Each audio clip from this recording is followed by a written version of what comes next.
ಚಂದ್ರಶೇಖರ್ ಅವರು ಆತ್ಮಹತ್ಯೆ ಮಾಡಿಕೊಂಡು 1 ತಿಂಗಳು 2 ದಿನ ಪೂರ್ಣಗೊಳ್ತು. ಮೇ 26ನೇ ತಾರೀಕು ಚಂದ್ರಶೇಖರ್ ಆತ್ಮಹತ್ಯೆ ಮಾಡಿಕೊಂಡಿದ್ದು. ನಾವು ನಿರಂತರವಾಗಿ ಈ ಹಗರಣಕ್ಕೆ ಸಂಬಂಧಿಸಿದಂತೆ ಸರ್ಕಾರದ ಮೇಲೆ ನಿರಂತರ ಒತ್ತಡ ಹಾಕ್ತಾನೇ ಇದ್ದೀವಿ. ಈ ಹಗರಣದ ಆಳ ಅಗಲ ಬಹಳ ವ್ಯಾಪಕವಾಗಿದೆ. ಈ ಹಗರಣದಲ್ಲಿ ಕಾಣದ ಕೈಗಳು ಇದ್ದಾವೆ. ಈ ಹಗರಣದ ಹಣ ತೆಲಂಗಾಣ ಸೇರಿದಂತೆ ಹಲವು ರಾಜ್ಯಗಳ ಚುನಾವಣಾ ಪ್ರಚಾರ ಕಾರ್ಯಕ್ಕೆ ಕಾಂಗ್ರೆಸ್ ಪಕ್ಷದ ಪರವಾಗಿ ಬಳಕೆಯಾಗಿದೆ ಅನ್ನುವಂಥ ಅನುಮಾನ ಇದೆ ಅನ್ನೋದನ್ನು ಮತ್ತೆ ಹೇಳಿದ್ದೇವೆ. ಮಾನ್ಯ ಮುಖ್ಯಮಂತ್ರಿಗಳ ಮನೆಗೆ ಮುತ್ತಿಗೆಯೂ ಸೇರಿದಂತೆ ಇವತ್ತು ಜಿಲ್ಲಾಧಿಕಾರಿಗಳ ಕಚೇರಿಯ ಮುತ್ತಿಗೆ ನಮ್ಮ ರಾಜ್ಯದ ಉದ್ದಗಲಕ್ಕೆ ಬಹುತೇಕ ಜಿಲ್ಲಾ ಕೇಂದ್ರಗಳಲ್ಲಿ ನಡೆದಿದೆ. ನಾವು ಹೇಳಿದ್ವಿ, ನಾಗೇಂದ್ರ ಅವರ ರಾಜೀನಾಮೆ ಪಡ್ಕೊಳ್ಬೇಕು, ಅವರ ಹೆಸರನ್ನು ಕೂಡ FIRನಲ್ಲಿ ಉಲ್ಲೇಖಿಸಬೇಕು. ಬಹಳ ಒತ್ತಡಗಳ ನಂತರ ನಾಗೇಂದ್ರ ಅವರ ರಾಜೀನಾಮೆಯನ್ನು ಪಡೆದರು. ಯಾಕೆ ಇದುವರೆಗೂ ಅವರಿಗೆ ನೋಟಿಸ್ ಕೊಟ್ಟು SIT ಮುಂದೆ ತನಿಖೆ ನಡೆಸಿಲ್ಲ? ಯಾಕೆ ಅವರ ಹೆಸರನ್ನ FIRನಲ್ಲಿ ಉಲ್ಲೇಖ ಮಾಡಿಲ್ಲ? ಹಗರಣದಲ್ಲೂ ಅವರ ಹೆಸರನ್ನು ಉಲ್ಲೇಖ ಮಾಡಬೇಕು. ಚಂದ್ರಶೇಖರ್ ಅವರ ಸಾವಿನ ಆತ್ಮಹತ್ಯೆಯಲ್ಲೂ ಕೂಡ ಅವರ ಹೆಸರನ್ನು ಉಲ್ಲೇಖ ಮಾಡಬೇಕು ಅಂತ ಹೇಳಿದ್ವಿ. ಇದನ್ನು ಮೀರಿ ನೆಕ್ಕುಂಟಿ ನಾಗರಾಜ್ ಮತ್ತು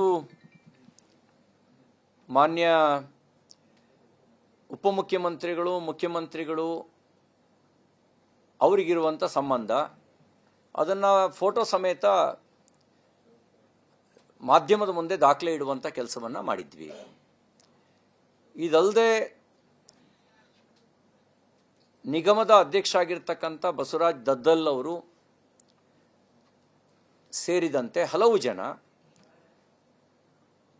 ಮಾನ್ಯ ವೈದ್ಯಕೀಯ ಶಿಕ್ಷಣ ಸಚಿವರಾಗಿರ್ತಕ್ಕಂಥ ಶರಣ್ ಪ್ರಕಾಶ್ ಪಾಟೀಲ್ ರವರ ಕಾರ್ಯಾಲಯದಲ್ಲಿ ಕುಳಿತು ಇಡೀ ಹಗರಣವನ್ನು ಮುಚ್ಚಾಕೋದಕ್ಕೆ ನಡೆಸಿದ ಸಂಚಿನ ಬಗ್ಗೆಯೂ ಕೂಡ ನಾವು ಆರೋಪವನ್ನು ಮಾಡಿದ್ವಿ. ಈ ಆರೋಪಕ್ಕೆ ಸಂಬಂಧಿಸಿದಂತೆಯೂ ಕೂಡ ಯಾವುದೇ ತನಿಖೆಯನ್ನು ಇದುವರೆಗೂ ಕೈಗೊಳ್ಳದೇ ಇರತಕ್ಕಂಥದ್ದು ನಮಗೆ ಸಿಕ್ಕಿರುವಂಥ ಮಾಹಿತಿ. 187 ಕೋಟಿ ರೂಪಾಯಿ ವಿವಿಧ ಖಾತೆಗಳಿಗೆ ಜಮಾ ಆಗಿ ನಕಲಿ ಖಾತೆಗಳಿಗೆ ಹೋಗಿದೆ ಅನ್ನುವಂಥ ಆರೋಪ ನಾವು ಸಲ್ಲಿಸಿದ ನಂತರವೂ ಇದುವರೆಗೂ ಇಲಾಖೆ ರಿಕವರಿ ಮಾಡಿಕೊಂಡಿರ್ತಕ್ಕಂಥ ಹಣ ಕೇವಲ 14 ಕೋಟಿಯ ಅಷ್ಟು ಮಾತ್ರ. 187 ಕೋಟಿಯಲ್ಲಿ 14 ಕೋಟಿಯಷ್ಟು ಮಾತ್ರ. ಇವರಿಗೆ ಮಾಹಿತಿ ಸೋರಿಕೆ ಮಾಡಿದರೆ 700ಕ್ಕೂ ಹೆಚ್ಚು ಖಾತೆಗಳಿಗೆ ಫಸ್ಟ್ ಕ್ರೆಡಿಟ್ ಕೋಆಪರೇಟಿವ್ ಬ್ಯಾಂಕಿನ ಮೂಲಕ ಬೇರೆ ಬೇರೆ ನಕಲಿ ಖಾತೆಗಳಿಗೆ ಹೋಗಿದೆ ಅಂಥೇಳಿ, ಅದರಲ್ಲಿ ಚಿನ್ನದ ಅಂಗಡಿ, ಬಾರು ಸೇರಿದಂತೆ ಹಲವು ಖಾತೆಗಳಿಗೆ ಹೋಗಿದೆ ಅಂಥೇಳಿ. ಆ ಎಲ್ಲ ಖಾತೆಗಳ ಮತ್ತು ಖಾತೆದಾರರನ್ನ ಮೇಲೆ ಏನು ಕ್ರಮ ತಗೊಂಡಿದ್ದೀರಿ? ಅಲ್ಲಿಂದ ಹಣ ರಿಕವರಿ ಮಾಡೋ ಕೆಲಸ ಆಗಿದೆಯಾ? ಇದು ಯಾವುದಕ್ಕೂ SIT ಹತ್ರ ಉತ್ತರ ಇಲ್ಲ.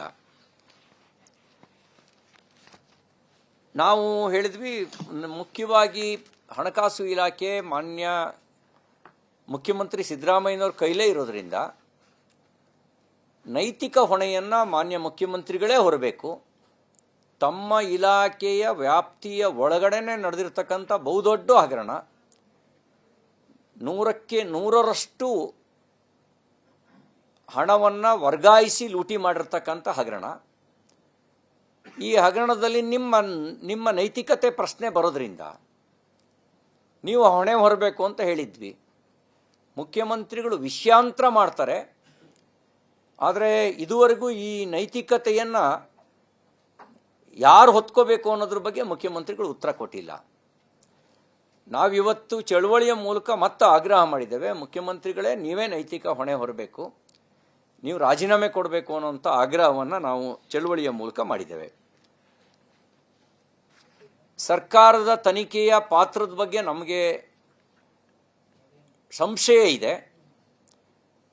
ಇದು ಬಹುರಾಜ್ಯಗಳಿಗೆ ಸಂಬಂಧಿಸಿದಂಥ ಹಗರಣ ಅನ್ನುವಂಥದ್ದು ಮೇಲ್ನೋಟಕ್ಕೂ ಕಂಡು ಬರ್ತಾ ಇದೆ, ಬರೀ ಕರ್ನಾಟಕಕ್ಕೆ ಮಾತ್ರ ಸೀಮಿತವಾಗಿಲ್ಲ. ಇದರಲ್ಲಿ ಯಾರ್ಯಾರು ಆಪಾದಿತರಿದ್ದಾರೆ ಅವರು ಆಂಧ್ರ ಪ್ರದೇಶಕ್ಕೆ ಸೇರಿದವರು ಇದ್ದಾರೆ, ತೆಲಂಗಾಣಕ್ಕೆ ಸೇರಿದವರು ಇದ್ದಾರೆ. ಈ ಎಲ್ಲ ಅನುಮಾನಗಳ ಹಿನ್ನೆಲೆಯಲ್ಲಿ ಈಗಾಗಲೇ union bank of India CBI ತನಿಖೆಗೆ ಪತ್ರ ಬರೆದಿರೋ ಕಾರಣಕ್ಕೆ ನೀವು ಯಾಕೆ ಕರ್ನಾಟಕ ಸರ್ಕಾರ ಅಧಿಕೃತವಾಗಿ ಇಡೀ ಸಮಗ್ರ ತನಿಖೆಯನ್ನು CBIಗೆ ವಹಿಸಿಲ್ಲ? ನೀವು ರಾಜ್ಯ ಸರ್ಕಾರ ಯಾಕೆ ಇಡೀ ಪೂರ್ಣ ಯಾವಾಗ CBIಗೆ ಅವ್ರು ಬರೆದ್ರು ಆ ಕ್ಷಣದಲ್ಲೇ ನೀವು ರಾಜ್ಯ ಸರ್ಕಾರ ವಹಿಸಬೇಕಾಗಿತ್ತು, ಯಾಕೆ ನೀವು ವಹಿಸಿಲ್ಲ? ಇದೆಲ್ಲವೂ ನಮಗೆ ಸಂಶಯವನ್ನು ಮೂಡಿಸ್ತಾ ಇರತಕ್ಕಂಥ ಮತ್ತು ಗೊಂದಲ ನಿರ್ಮಾಣ ಮಾಡುವಂಥ ಪ್ರಯತ್ನ ನಡೆದಿದೆ ಅಂತಕ್ಕಂಥದ್ದು ನಮ್ಮ ಆಪಾದನೆ ಇದೆ.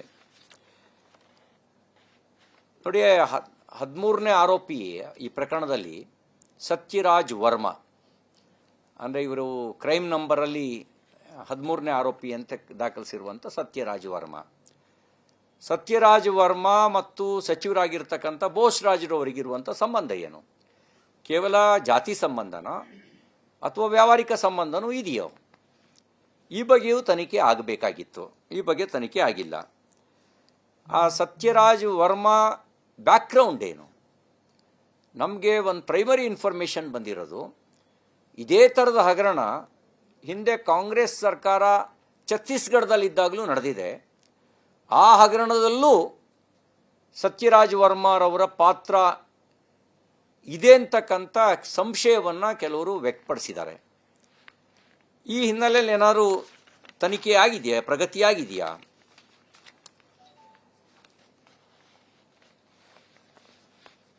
ಅದೇ ಸತ್ಯರಾಜ್ ವರ್ಮಾ ಮಾಜಿ ಸಚಿವ ನಾಗೇಂದ್ರ ಮತ್ತು ಅವರ ಸಂಗಡಿಗರು ನಮ್ಮ ಮೇಲೆ ಜೀವ ಬೆದರಿಕೆ ಹಾಕ್ತಾ ಇದ್ದಾರೆ ಅನ್ನುವಂಥ ಆರೋಪವನ್ನು ಮಾಡಿದ್ದಾರೆ. ಈ ಆರೋಪದ ಹಿನ್ನೆಲೆಯಲ್ಲಿ ತನಿಖೆ ನಡೆದಿದೆಯಾ? ಆ ರೀತಿ ಏನಾದ್ರು ಜೀವ ಬೆದರಿಕೆ ಹಾಕ್ತಾ ಇದ್ರೆ ಇದೊಂದು ಭಾಳ ಗಂಭೀರವಾಗಿರ್ತಕ್ಕಂಥ ಪ್ರಕರಣ ಆಗತ್ತೆ. ಈ ಜೀವ ಬೆದರಿಕೆ ಹಾಕ್ತಾ ಇದ್ದಾರೆ ಅಂತ ಅವ್ರು ಹೇಳಿದ ನಂತರವೂ ಕೂಡ ನೀವ್ಯಾಕೆ ನಾಗೇಂದ್ರ ಅವ್ರನ್ನ ಇನ್ನೂ ಅರೆಸ್ಟ್ ಮಾಡಿಲ್ಲ? ಅವ್ರು ಕೋರ್ಟ್ ಮುಂದೆ ಸ್ಟೇಟ್ಮೆಂಟ್ ಕೊಟ್ಟಿರೋದು, ನಾಗೇಂದ್ರ ಮತ್ತು ಸಂಗಡಿಗರು ನಮಗೆ ಜೀವ ಬೆದರಿಕೆ ಹಾಕ್ತಾ ಇದ್ದಾರೆ ಅಂತ. ಅದು ಸತ್ಯಾಸತ್ಯತೆ ತಿಳ್ಕೊಳ್ಳುವ ಕೆಲಸವನ್ನು SIT ಮಾಡಲಿಲ್ಲ ಮತ್ತು ನಾಗೇಂದ್ರ ಅವ್ರನ್ನ ಅರೆಸ್ಟ್ ಮಾಡುವ, ತನಿಖೆಗೊಳಪಡಿಸುವ ಕೆಲಸನೂ ಕೂಡ ಮಾಡಿಲ್ಲ. ಯಾಕೆ ಆ ರೀತಿ ನೀವು ಅವ್ರನ್ನ ಅರೆಸ್ಟು ಮಾಡ್ದಲೇ ತನಿಖೆಗೂ ಒಳಪಡಿಸದೇ ಇರೋದಕ್ಕೆ ಕಾರಣ ಏನು? ಆ ರೀತಿ ಒತ್ತಡ ನಿಮ್ಮ ಮೇಲೆ ಏನಿದೆ ಅನ್ನೋದು ನನ್ನ ಆರೋಪ ಇದೆ.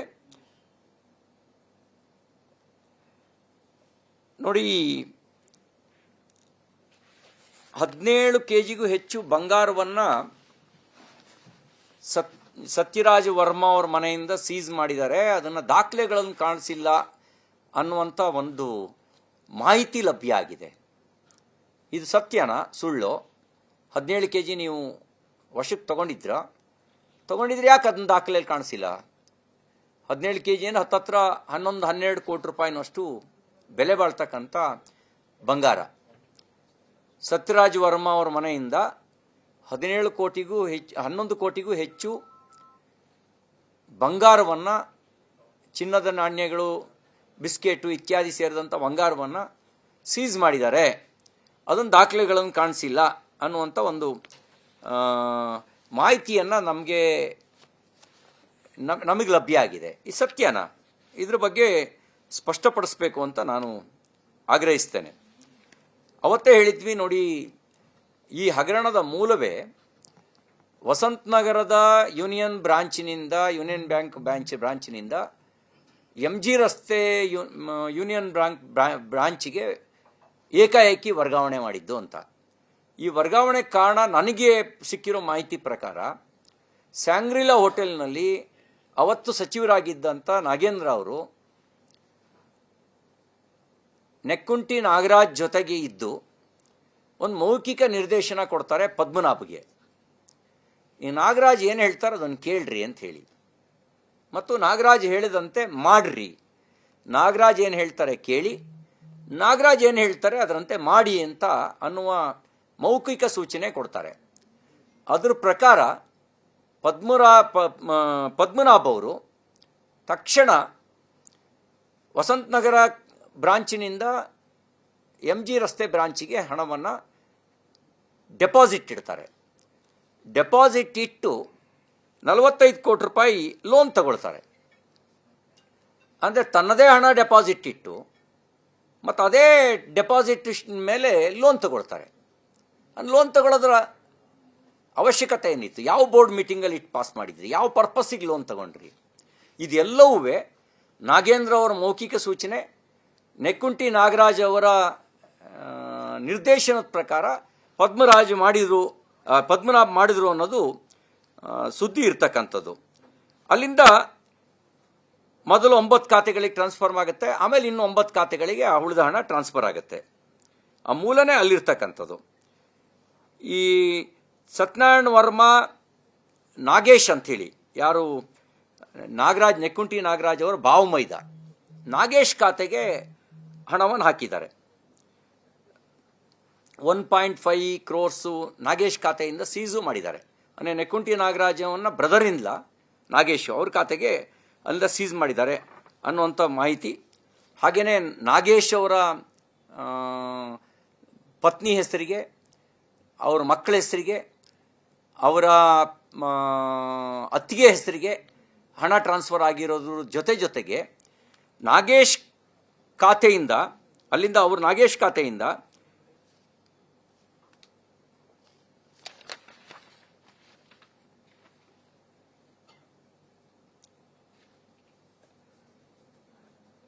ನಾಗರಾಜ್ ಅವರ ಪತ್ನಿ ಧನಲಕ್ಷ್ಮಿ, ನಾಗರಾಜ್ ಮತ್ತು ಧನಲಕ್ಷ್ಮಿಯವರ ಪುತ್ರಿಯರಾಗಿರ್ತಕ್ಕಂಥ ಪ್ರಶಾಂತಿ ಮತ್ತು ಚಾಂದಿನಿ ಇವ್ರ ಖಾತೆಗಲ್ಲದೆ ರವಿಕುಮಾರ್ ಅಂತಕ್ಕಂಥ ಸಹೋದರ ಅವ್ರ ಖಾತೆಗೆ, ಹೀಗೆ ರವಿಕುಮಾರ್ ಖಾತೆಗೆ 30 ಲಕ್ಷ, ನಾಗರಾಜ್ ಖಾತೆಗೆ 60 ಲಕ್ಷ, ಹೀಗೆ ಹಣ ವರ್ಗಾವಣೆ ಆಗಿದೆ ವಿತ್ ಅಕೌಂಟ್ ಅನ್ನುವಂಥ ಮಾಹಿತಿ ನಮಗೆ ಲಭ್ಯ ಆಗಿದೆ. ಈ ಹಿನ್ನೆಲೆಯಲ್ಲಿ ತನಿಖೆ ಏನು ಮಾಡಿದ್ದೀರಿ? ಯಾಕೆ ನೀವು ಬಸವರಾಜ್ ದದ್ದಲ್ ಮೇಲೆ FIR ಹಾಕಿಲ್ಲ, ನಾಗೇಂದ್ರ ಅವ್ರ ಮೇಲೆ FIR ಹಾಕಿಲ್ಲ? ದದ್ದಲ್ ಮತ್ತು ನಾಗೇಂದ್ರ ಅವ್ರನ್ನ ಯಾಕೆ ಬಂಧಿಸಿ ತನಿಖೆಗೆ ಒಳಪಡಿಸಿಲ್ಲ? ಇದ್ರ ಬಗ್ಗೆ ಸ್ಪಷ್ಟ ಮಾಹಿತಿಯನ್ನು ಕೊಡಬೇಕು. ಪರಶುರಾಮ್ ಏನೋ ಹೆಸರು, ಪರಶುರಾಮ್ ಏನೋ ಒಂದು ಹೆಸರಿದೆ, ಸರ್ನೇಮು ಪರಶುರಾಮು.